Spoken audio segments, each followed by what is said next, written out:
తీసుకొని వెళ్ళడానికి రాజులకు రారాజుగా, ప్రభులకు ప్రభువుగా ఆయన త్వరగా రాబోతున్నాడు. ఎవరి కోసమో తెలుసా? క్రైస్తవుల కోసం కాదు. ఎవరి కోసమో తెలుసా?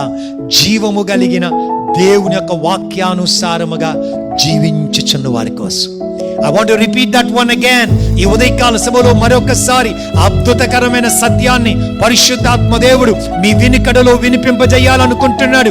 బాప్టిజము తీసుకొని ఆదివారపు క్రైస్తవులుగా ఉండి కృతజ్ఞత కానుకలు, దశమ భాగములు ఇచ్చుచు నీ ఇష్టానుసారంగా జీవిస్తూ, నీ ఇష్టానుసారంగా ప్రవర్తిస్తూ, లోకానుసారముగా తలంచుచు, లోక ఆచారాల్లో, లోక సాంప్రదాయాల్లో బంధించబడి పేరుకు మాత్రమే క్రైస్తవుడిగా ఉన్నట్లయితే నీవు వెళ్ళేది నరకానికే.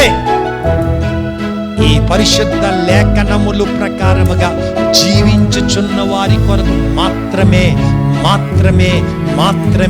నా ప్రభువును కాదు, మన ప్రభువును, మన రక్షకుడైన యేసు క్రీస్తు వారు త్వరగా రాబోతున్నారు.